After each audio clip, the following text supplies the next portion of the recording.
Now, what proportional and non-proportional relationships are, proportional means it's like really directly related. And here's the form that they can be written in. Y equals kx. And I'll just quickly slap a couple of tables up here. Let's say that the hours you work are 0, 1, 2, 3, and then 0, 10, 20, 30 would be the money that you make. And you could probably look at this and think, well, I'm just going to take whatever is on the left and multiply it by 10. So taking, x and y instead, like so, I take whatever's on the left, multiply it by 10 to get the number on the right, which in this case is y equals 10x. Looking at the table on the right, this is not proportional, because if I look at it and I say, well, 0, I can't multiply anything and get that. Can't really do this here, but it looks like I'd get close because everything goes up by 10 every time. So it looks like 10x, but to fix it I'd have to add another 10 out to the outside, so that I would have 10 times 0 plus 10 gives me 10, 10 times 1 is 10 plus 10 gives me 20, and so on. But there's nothing out here to the side of the equation, and because of that, the one on the right would not be proportional. So in order to be proportional, the only thing going on here is you're taking some value and multiplying it by x. And k is going to be a constant. It's like the constant of proportionality. So it's not a variable, it's just some number, like 2, 5, or negative 10. So these are the forms of proportional relations, and it's not too bad. Fuel economy. The textbook and the best way to present these is really just to jump into real-world problems. And we look at these numbers, and it seems like the table below shows the average amount of gas that Rogelio's car uses, depending on how many miles he drives. So in the first one, we're told to graph the data. So in graphing the data, getting a ruler out, we're not going to be dealing with any negative numbers, and it looks like I have some open space here. Since we're tight on the graph, tight on space here, I'm going to set my graph up over on the right side. So in answering number 1, I have my x-axis, my y-axis, which I'll label with GAL for gallons, and then miles, MI, for miles driven. And since the graph goes up to 5, I'll put a large tick mark for 5, and then smaller increments of 1, 2, 3, and 4. And since the miles driven gets close to 150, I'm going to use 150 as my cutoff point because it's nice to deal with larger increments like that. And here's 50, 100, and then for budget planning, 1, 2, 3, 4, 1, 2, 3, 4. And when I say budget planning, I mean budgeting the space that's allowed, not like budget for money or anything like that. So I'm 1 over, and then up, 28, so I'd probably be halfway, a little bit more than halfway there. 2 and then 56, 3 and then 84, 4 and 112, 5 and 140. And since you would be able to do in between, these would not be discrete, they would not be separate events, we can go ahead and collect all of these points by drawing a line through them all.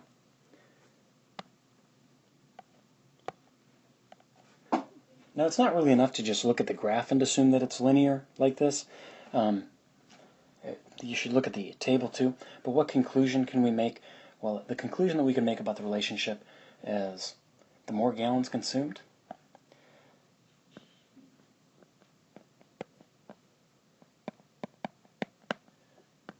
then there are more miles. So more gallons means you drive more miles. This is than, not then. So it says write an equation, and in order to write an equation, it's going to be best if we use the table. And I always deal with the y distance first. And so using the whole set of ideas that we've learned in this chapter, we could subtract the last number by the one before it, and we can see that as we subtract these, the common difference between them is 28. But it's also important that we don't just look at the change in the y value. We want to make sure that we're not skipping or jumping up by 2 when it was 1, because often we get presented data in a table, that may or may not be stepping up in the same number of increments. And when it comes to writing an equation, well, this 28 occurring once, twice, 3, and then 4 times suggests that you could take 28 and multiply it by x. And I say suggest because we want to be thorough. 1 times 28 does give me 28. 2 times 28, same deal. 3 times 28, you really don't need to check all of them, assuming that you subtracted at this point, but it's good to eyeball it. And then once I do 5 times 28, I get 140. So I think we feel pretty confident that our equation here describes this relationship. It doesn't tell us to label this and what it means, but it does follow the format of y equals kx, so we know that this matches up with what we're learning in this section. And I'll scroll down, and in red I'll just show this. So if x is the gallons, it looks like we're dealing with 28 miles per gallon.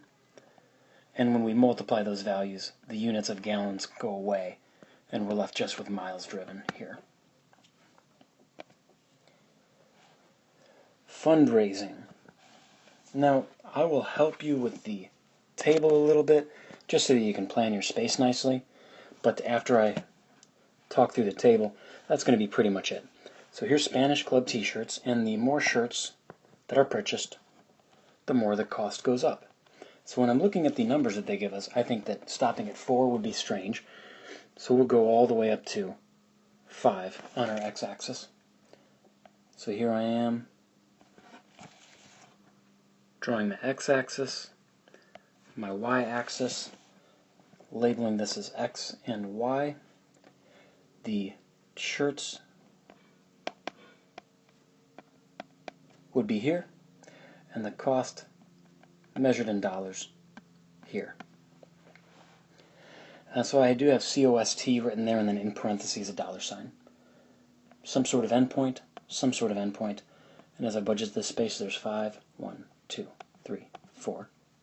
And then as I budget this space, I mean, I guess I could go to 50, but I'll stop at 30, which means that these equally sized tick marks, because they're steps of 10, would be there. And then maybe I just show smaller ones at 5 so that I don't really put too many numbers into this picture. Here's where I stop. 5 seconds, I'm going to put the result to A. I said A, but I mean part 1 of this question. Each teacher adds another $7.50 to the cost. I have my dots there. Now, these would really be discrete events. It's not like you would buy a fraction of a t-shirt, but since we do need to come up with an equation in a moment, I'm going to connect these lines. And if I draw this accurately, these will always go through 0, 0. They will always go through the origin. Now I'm going to ditch some of my writing so that it's just a cleaner picture. But again, each t-shirt adds another $7.50 to the cost. As long as you have something similar to that, you're good. Now we know that the equation has to come in the form y equals kx for these early on ones. But I did say this would be OYO, so go ahead and mark up this table the way we did in the earlier one and think about it to see if you can come up with the right equation. I'm going to show my results in a few seconds. Well, the table definitely implies that you're going to multiply the top number by 750, and also that's the repeated addition, which means it's multiplication. So the only thing to plug in for k would be 750. And we could test it out and make sure it's good. So do that on your own, and then I'm going to label a couple things and just talk about it, and then we'll be done with this video. Well, x is going to represent the number of shirts, which I multiply by the constant of proportionality, which is 750. That represents the cost per shirt. When fractions get multiplied, the numerator cancels out with the denominator, which means I'm really left with the cost, which is right here, and it's the total cost, y.